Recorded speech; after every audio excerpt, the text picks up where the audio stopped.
Hey guys, Chef Jay, your Ace Hardware grilling expert. The question I get asked hundreds of times a year is, what am I doing wrong? How am I ruining my steak? So today I am going to guide you through my top 3 tips to stop ruining your steak. That's right, I've got 3 have-to-haves, must-dos, go-tos, things that I absolutely focus on to make sure I'm delivering an epic steak from the fridge to the seasoning to the grill to the table. Let's get started.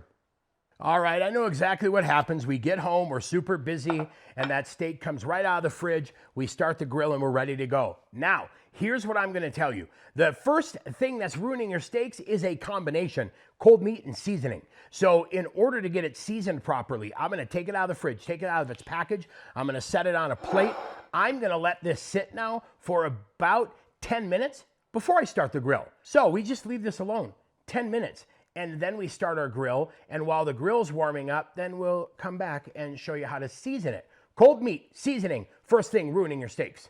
This has been sitting for 10 minutes, started the grill, 15 minutes. That means we're gonna have 25 minutes of time for this to soften and build some flavor. Now, you'll start to see it getting a little moisture on the surface. I love it. Now, foundation of flavor is salt and pepper. Yes, I understand there's a lot of amazing rubs out there. Heck, I make rubs myself, but salt and pepper are gonna be your foundation. So I'm using a nice salt, like a nice flake salt, a little bit coarse. What I'm going to do is season that top, push it down just a tiny bit, and then light coating of some fresh cracked black pepper.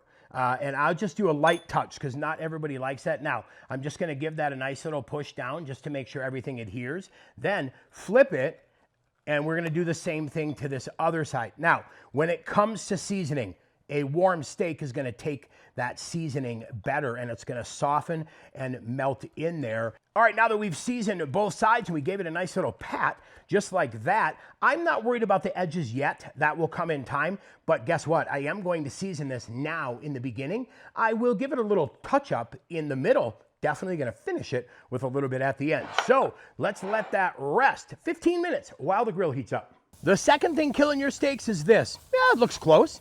Oh yeah, that'll be done. Wait, hold on. Yeah, that feels good. Guessing your doneness never works out because you think that steak feels done. You take it off the grill, it's not done. You put it back on the grill, which then means it's overdone. Here's what I need you to do. Invest in a good digital thermometer, instant read digital. Now I can get right into that steak and I can go, okay, oh, we're right at 125. That steak is perfect. Now it's time to take that steak off. Here's what I see also, and this one still to this day blows my mind. We've all seen this before, right? Guessing doneness by doing this. You know what, I'm not really sure, but let me just cut into it and, ooh, it still needs to go a little bit longer. I better cook that longer. Guess what? Cutting into it is not a good way to guess your doneness because guess what? It's a great way to let all the juices go bye-bye. 125, right? That was where I wanted it. It's done. Now I'm gonna walk you in the kitchen. We're gonna show you the last thing that's ruining your steaks, but it starts right here. So let's get in here and, oh, I just wanna cut that steak right off the grill. I'm so hungry. Let's go, let's cut it. Oh, this is gonna be amazing. And I'm gonna be eating in no time flat.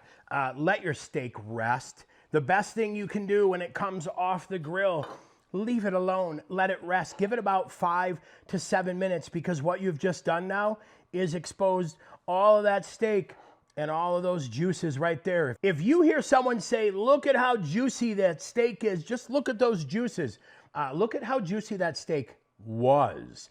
Leave your steak alone. Let it rest properly. That is going to be the best thing. So when you're coming off the grill, just leave it on the plate, right onto your board, and let it rest.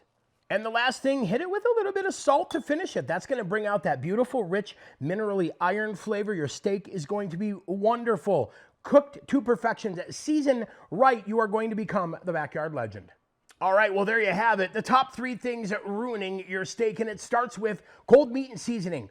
Pull it out of the fridge, get it out of the package, let it breathe, let it temper for a little bit, for about 10 minutes. Then preheat your grill and season your steak when you start your grill. That's going to ensure amazing steak. And then season it in the beginning, middle, and maybe again at the end. Next, guessing your doneness. Yeah, that feels right. No, nothing good ever comes from that because you're gonna have an overcooked steak.